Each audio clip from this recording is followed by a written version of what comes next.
my friends. My name is Jamie Cloninger, the Board Game Man. I'm back again for another episode. This game is going to be from 1970. It's called Masterpiece, the art auction game. Let's go to the gamer's table and I will show you how to play.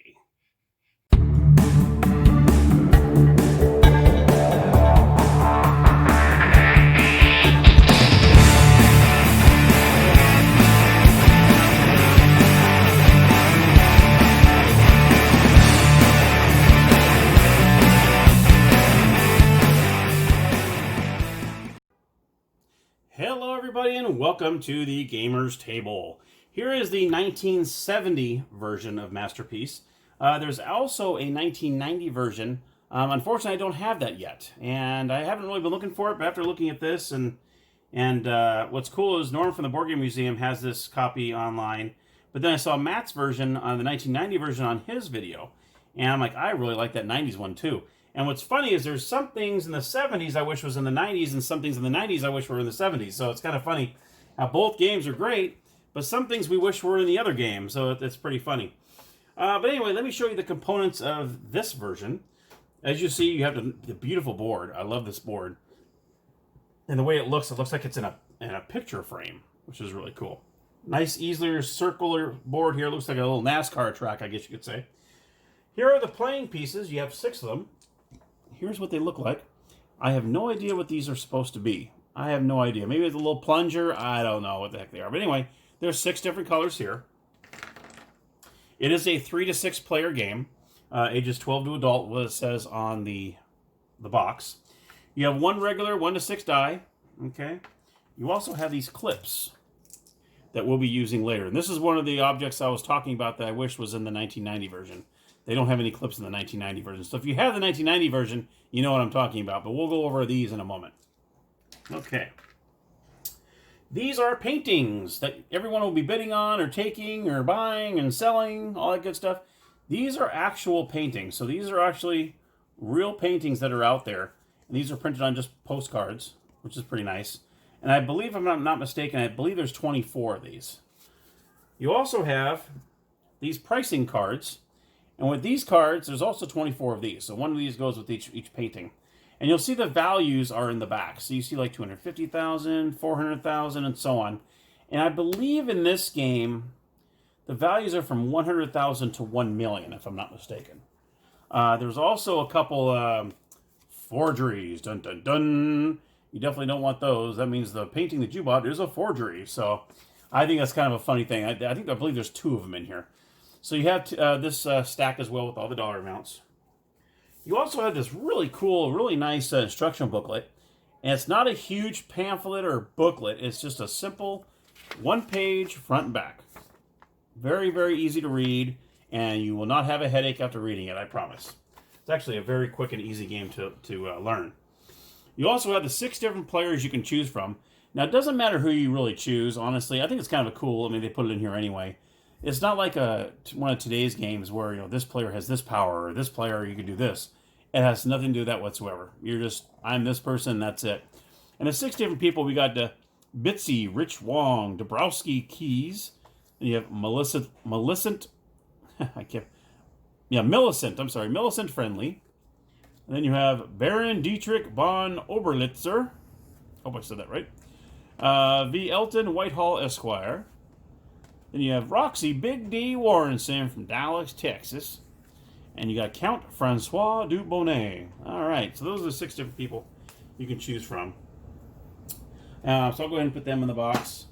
And let's show you how to play the game. Now, first of all, the object of the game is you're trying to get between the amount of money that you have and the value of the painting that you have.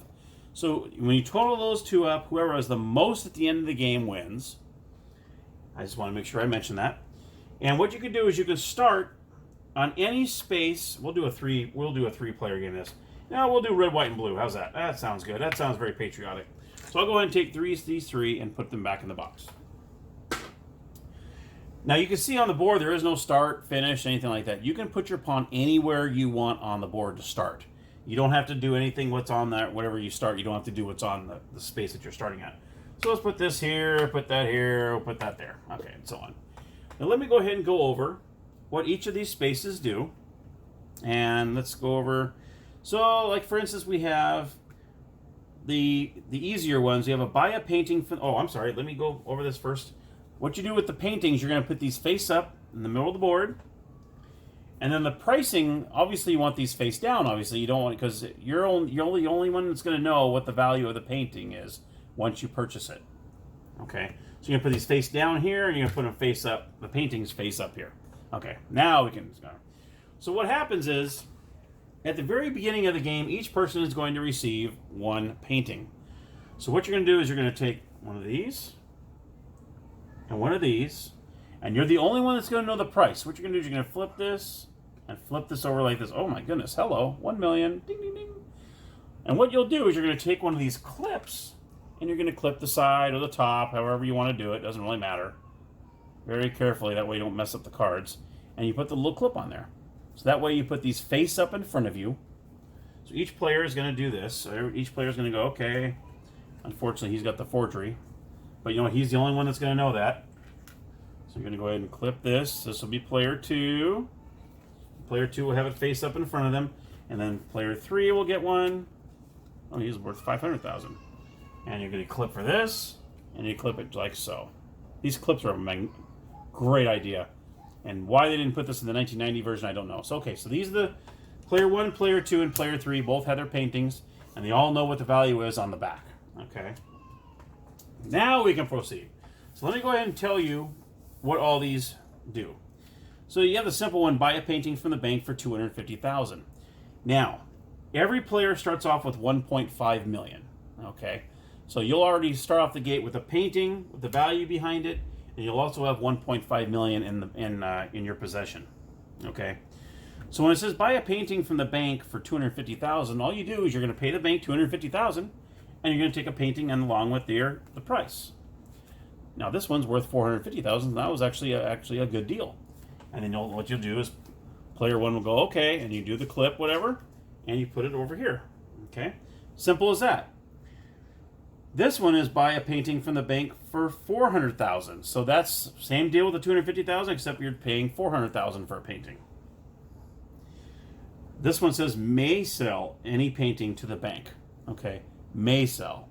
So if you don't have to, if you don't want to, but if you have a real high-end painting, that's probably a good idea to sell it, because along the way, there's times when other players can take the paintings from you. So if you have well, in this case, since I have $1 million painting here, I would probably want to sell this to the bank and get the $1 million right away. And once you sell a painting, the painting and the dollar amount are out of the game. So once you sell to the bank, that's it. It's done. It goes back in the box. Okay. So yeah, you definitely want to any kind of real high end ones. When it says may sell to the bank, yeah, that's probably what you want to do, because you'll get the value of the card in the back when you do sell it. So some of them say may sell, and some of them say sell a painting to the bank. Now this one, it tells you have to sell it for $350,000. So hopefully you have amongst your. Now the best one would be the forgery one. In this case, sell a painting to the bank for $350,000. You're actually going to get $350,000 for a forgery. So if you have this in your possession, that's a good time to sell it, because you don't want to sell these $450,000 or $1 million for $350,000, because then you lose out big time. You know what I mean? So anyhow, so that's what happens there. Inherit a painting from the bank. All you're doing is you're just taking it for free. There you have it. Boom. And you just take it. That's simple as that. Let's see what else we have on here. Then you have some that you're just collecting money. Like this one's collect 400,000, collect 200,000, collect 300,000, collect 500,000. As easy as that. Now the big ones are going to be the private auction, and you also have the bank auction. The difference between the two, with the bank auction,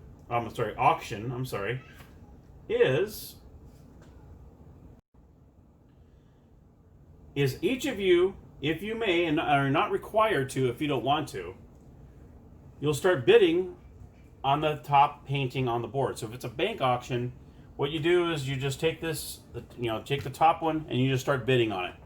The highest bidder will do the same thing. Just take the painting, take this dollar amount, and they'll be the only one that knows what the dollar amount is. You throw a clip on it and it's yours. Simple as that. Now, the one that's a little tricky is the other one, the private auction. Is you can bid on an opponent's painting. So you can say, I have these two over here. You know what? I want to bid on this painting. Then you have to put up your painting with the dollar amount, but they're not going to see it. You're going to put the painting up like this, like so. That way they don't see the dollar amount and how much it's worth. And everyone will start doing an auction on it. Okay? And what they do is whoever buys it will take it. And of course they'll find out if they made money on it or lost money on it. So that's what the private auction is you're actually pointing to another player's painting and saying, we want to auction on that one. So that's the difference on that. And then the new owner will pay the former owner the high bid amount, and he then receives the painting with its value attached. So say this is player one's painting, and they say, okay, player three goes, hey, I want to bid on player one's painting. So player one will put it out there, and whatever the highest bid is, the player's painting that was gets that money. And then in turn, the highest bidder will get the painting, okay? So say, for instance, player three ends up winning the auction for $500,000. He would pay $500,000 to player one, and then he would realize, oh, we lost $50,000 on this one. It's worth $450,000, and then player three will have it. Now, the good thing about that is now two players know what the value of that painting is. So player one is going to know how much that value is because he already had the painting already. So sometimes it's kind of a memory game as well when you're trying to remember, okay, this one's worth this. Okay, now that painting went over there. That was worth this, because I used to own it. So you could almost put that, if you can remember, because the game ends when all 24 paintings are paid for or taken or auctioned or whatever. So as soon as the last painting is bought or purchased, the game ends. Okay? So after when you got 24 paintings out and about, it might be a little hard to remember what the values are of the paintings. But that's something you want to keep in the back of your mind when you've already owned that painting already, to really try to remember how much that is, because you never know. You never know. And and then when the bidding occurs, the opening bid must be no less than $100,000, and the bids must be in increments of $50,000. So you can go 100, 150, 200, 250, 300, and so on. They can only be in 50,000 increments. And, like I said, the game ends when the last painting and value card are drawn from the board. Players add up their cash and the values of their paintings to determine their total assets. The player having the greatest total of assets is the winner. And there you have it, my friends. There is Masterpiece from 1970.